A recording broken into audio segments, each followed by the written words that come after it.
आइए हम पवित्र शास्त्र खोलेंगे और हम लोग जजेस यानी कि न्यायों की पुस्तक उसका 4था अध्याय और 8 और 9 वचन पढ़ेंगे। जजेस न्यायों की पुस्तक उसका 4था अध्याय है, वर्सेस 8 and 9, 8 और 9 वचन।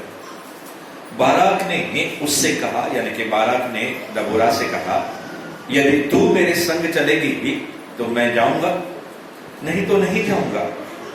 बाराक ने दबोरा से कहा, उसने कहा, निस्संदेह मैं तेरे संग चलूंगी, तो भी इस यात्रा से तेरी कुछ बड़ाई न होगी, क्योंकि यहोवा सीसरा को एक स्त्री के अधीन कर देगा। तब दबोरा उठकर बाराक के संग के देश को गए। आज का हमारा शीर्षक है और विषय है डोंट मिस द अपॉर्चुनिटी। मौके को, अवसर को ना खो। Don't miss the opportunity. अवसर को, मौके को नहीं खो। अब हम यहां पे देखते हैं कि परमेश्वर की जो नबिया है, कौन? दबोरा। वो बोल रही है किससे? बाराक से। परमेश्वर के लोगों में से जो अगुआ है, लीडर है। अगर आज आप यहां पे अगुए के रूप में यहां पे हैं, या फिर आने वाले समय के अंदर आप अगुआ बनने को जा रहे हैं, तो परमेश्वर हम सबसे कहना चाहता है डोंट मिस द अपॉर्चुनिटी। समय को खो मत, अवसर को खो मत, मौके को खो मत। बहुत से लोग जो है कुछ बातों को समझ नहीं पाते हैं, और खास करके आत्मिक बातें जो है। अब यहां पे अगर गौर करेंगे इस दबोरा के 4थे और 5वें अध्याय न्यायों के विषय में, तो बाइबल कहती है कि इजरायली लोग पाप के ऊपर पाप करते थे, गुनाह के ऊपर गुनाह करते थे, और फिर यहोवा जो है अन्य जातियों के राजाओं के हाथ में कभी 10 साल, कभी 20 साल, कभी 30 साल, कभी 40 साल, और कभी 100 साल, तो कभी 400 और 450 साल, आपको पता है, मिस्र के समान कर देता था। तो आज भी विश्वासियों की यही हालत है। इंसान परमेश्वर की बातों को ध्यान नहीं देता है, और अपने दिमाग के जरिए और अपनी इच्छा के जरिए या अनुभव के जरिए वगैरह वगैरह वो अगले कदमों को बढ़ाता है। अब यहां पे एक व्यक्ति है जिसका नाम है बाराक। आपका भी नाम है, और परमेश्वर ने आपको और मुझे कई अवसर दिए, कई मौके दिए, और हमें इस समय आज के वचन सुनने के बाद हमें देखना है whether I missed opportunity in the past।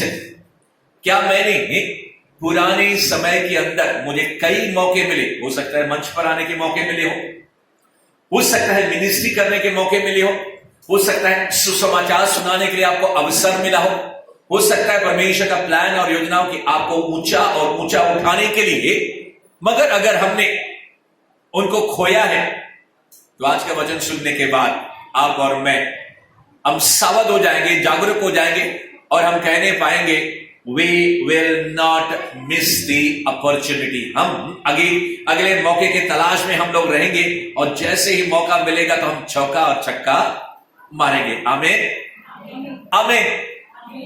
अब 20 साल तक ये रो रहे हैं इजरायली लोग। 20 दिन नहीं है, 20 साल है। याकूब के 20 साल खराब हो गए। 20 years ही वेस्टेड। क्यों? याकूब जिसके जरिए परमेश्वर की महान योजना थी, शादी के चक्कर में, और इसके अलावा पहलौठेपन की आशीष के चक्कर में, यहां तक कि दगा, झूठ, फरेब और अन्य बातों का उसने सहारा लिया। बाप से झूठ बोला, बाप अपने भाई का अपना हक मार दिया, और यहां तक कि उसके भूखे, जब उसका भाई भूखा था और जब ये दाल बना रहा था, यानी कि सूप बना रहा था, तो उसने नाजायज फायदा लिया। और फिर अंजाम आप जानते हैं, जब एसाव को मालूम पड़ा इसके भाई को, तो उसके जान का वो प्यासा बन गया, और याकूब भागकर अपने मामा के पास, लाबान के पास गया, और उसकी बेटी को देखा। तो 7 साल के उसने नौकरी की, मगर उसकी शादी हुई बड़ी बहन लिया से। फिर 7 साल और उसे नौकरी करनी पड़ी राहेल को पाने के लिए, और फिर 6 साल और उसने नौकरी की, मगर 20 साल के अंदर मामा जो है उसकी नौकरी की जो पगार थी, आगे पीछे उसकी टोपी इधर की उधर करता था, यानी कि वो भी उसके साथ दगा और चीटिंग करता था।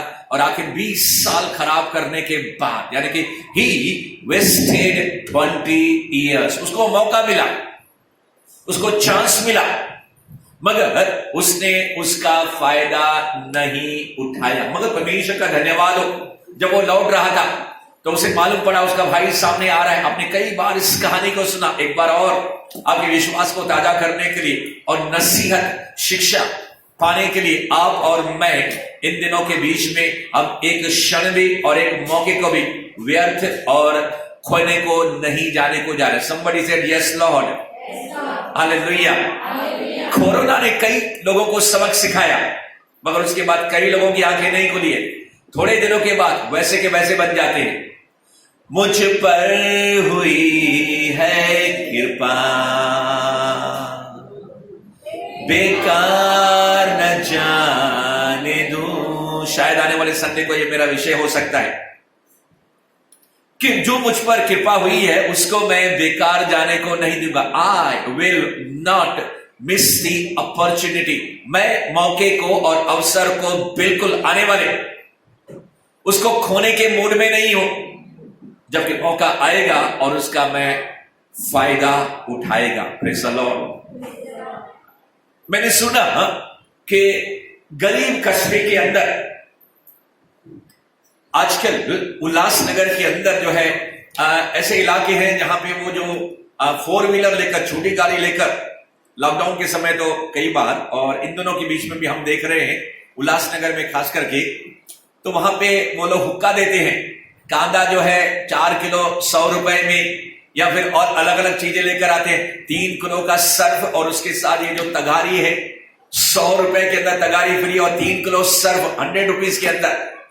तो फिर जैसे वो लोग अनाउंसमेंट सुनते हैं या फिर उनका एक व्यक्ति गाड़ी का वो क्या कहते हैं पूरे उस इलाके के अंदर हुक्का देके जाता है, यानी कि अनाउंस करके जाता है, और फिर लोग जल्दी घरों से लिखते हैं कि कहीं मेरे हाथ से मौका छूट नहीं जाए और गाड़ी का क्या बोलते सामान खाली नहीं हो जाए, और फिर बाजार के अंदर मैं जाऊं तो मुझे सामान क्या मिलेगा? महंगा मिलेगा।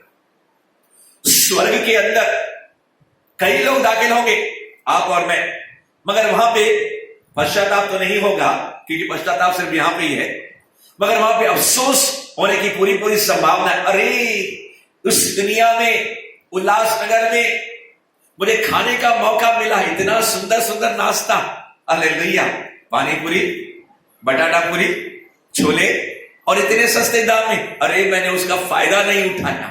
मगर आज अगर उसका शब्द सुनती हो मेरे प्रियो, शरीर से भी इंपॉर्टेंट हमारी जो आत्मा है और इस स्पिरिट में अगला मौका आपको कभी मिलेगा हम नहीं जानते। The God of second chance, परमेश्वर सेकंड एंड थर्ड मौके और मौके देने वाला है, मगर कई लोग मूर्ख रहते हैं और वो क्या करते हैं?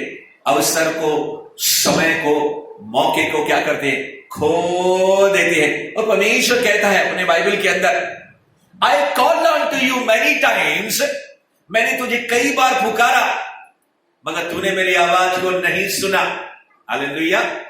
अब तू पुकारेगा और मैं क्या करूंगा? अपना मुंह फेर लूंगा, ऐसा परमेश्वर का वचन बाइबल के अंदर कहता है। नाउ इज द टाइम, आज का दिन यहोवा ने बनाया है, और आज और अभी अगर आप अपने अंदर जागरूक हो गए हो, ये बारात जो है जागरूक नहीं है।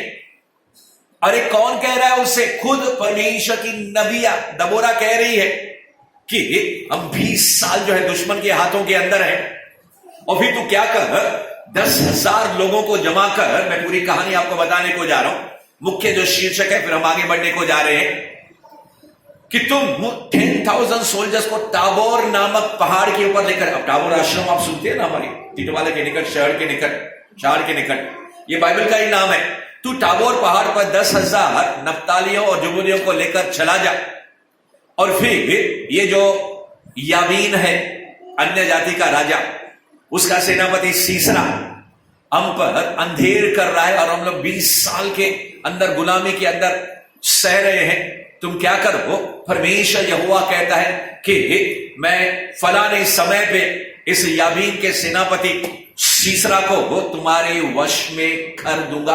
That was the word of ज्ञान। देखो यहां पे क्या कहता है, अगर आपने ध्यान से नहीं सुना तो एक बार फिर सुनिए। 8 और 9 वचन 4 अध्याय न्यायों की पुस्तक में बाराक ने उससे कहा, यदि तू मेरे संग चलेगी तो मैं जाऊंगा, नहीं तो नहीं।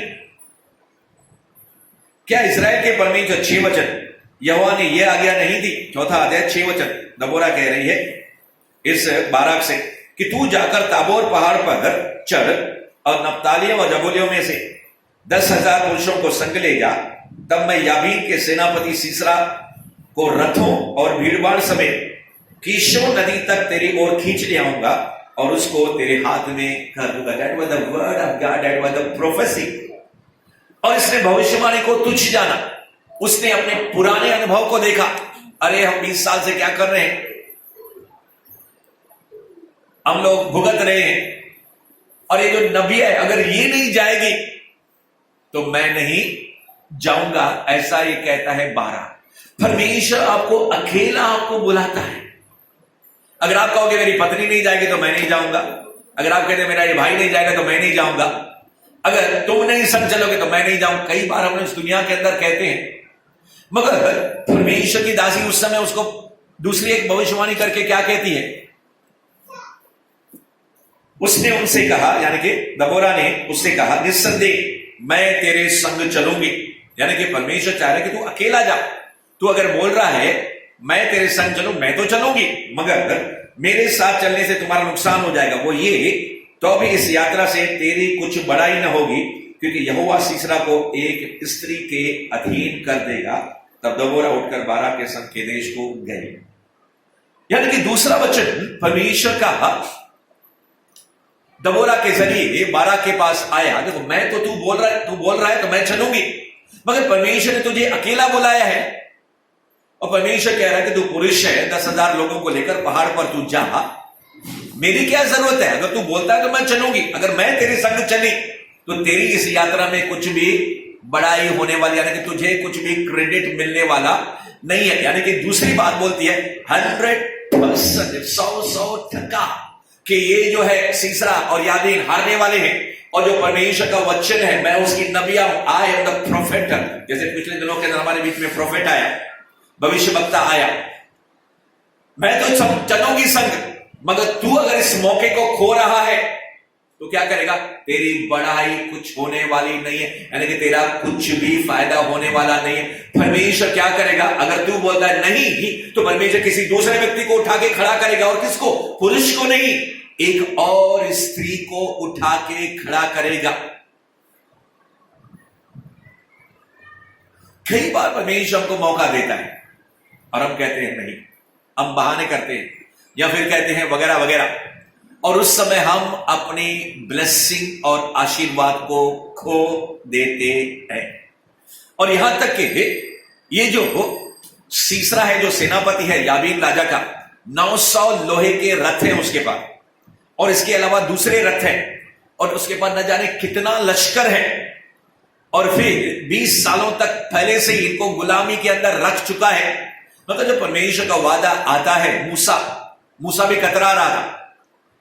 मूसा को परमेश्वर ने कहा, भाई मैंने तुझे चुन लिया है कि तुम क्या करो, इजरायलियों को मिस्रियों के हाथ से, फिरौन के हाथ से छुड़ा। अरे नहीं बाबा नहीं, मुझे बोलने को नहीं आता है, कई तरह के बहाने बनाने लगा। गिदौन को भी परमेश्वर, मगर वो लोग ने क्या किया? आखिर वो क्या हो गए? थोड़ी देर के बाद परमेश्वर ने उनको दूसरा मौका दिया, बात किया, फिर वो तैयार हो गए। अब इसको दूसरा मौका मिल रहा है, किसको? बाराक को। परमेश्वर की दासी कह रही है, if you do not go you will have no credit. अगर तू जाएगा नहीं, यानी कि अगर मैं तेरे संग चली तो तेरा कुछ फायदा होने वाला नहीं। उसी समय में नहीं नहीं नहीं नहीं, ठीक है, तू रुक, मैं जाता हूं। That was the time also. He missed 2 times. एक बार नहीं, 2 बार उसने मौके को क्या किया? खो दिया। और डबोरा कौन है? कई लोग उसके पास आते हैं और ये न्याय करती है, और सब लोग जानते हैं ये ऑर्डिनरी वुमेन नहीं है। जो परमेश्वर का सेवक, जब पर्सनली व्यक्तिगत रीति से लोगों को कुछ कहता है, और फैमिलियर होने के बाद कोई भी परमेश्वर का सेवक हो, और जब कोई लोग उसके नजदीक रहते हैं तो परमेश्वर के सेवक की बातों को क्या करते हैं? हल्की रीति से लेते हैं। अरे ये तो मैं पास्टर को ये तो मैं 5 वोल्ट मिनिस्टर, ये तो भविष्य में उसके साथ उठता बैठता खाता पीता घूमता फिरता कई सालों से जानता हूं। और फिर ये दबोरा को जानता था, कौन? बाराक। और फिर उसकी बातों को हल्की रीति से लेने लगा। तो फायदा क्या हो गया? कोई फायदा नहीं हो गया।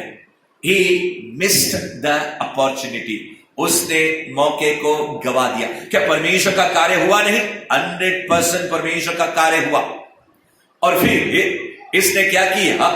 10,000 लोगों को जमा किया। इतनी मेहनत की इसने, और खुद गया कहां पे? टाबोर पहाड़ पर। 10,000 लोग, नप्ताली जुबूली, उनको 10,000 लोगों को लेकर गया। और परमेश्वर ने पहले ही कहा था इस पहाड़ के नीचे एक नदी है जिसका नाम है किशोन नदी। और फिर जैसे ही मालूम पड़ेगा सीसरा को, याबीन को, वो अपनी सेना को क्या करेगा? जमा करेगा, किशोन नदी तक लेकर आएगा।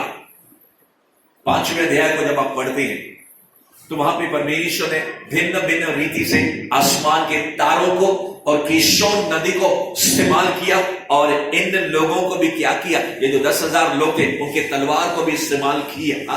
और फिर बाइबल कहती है 4था और 5वां अध्याय जब आप घर में मनन करेंगे तो वहां से जैसे वो वहां से उतरने लगे पहाड़ से, नीचे कौन खड़ा है? याबीन का सेनापति सीसरा।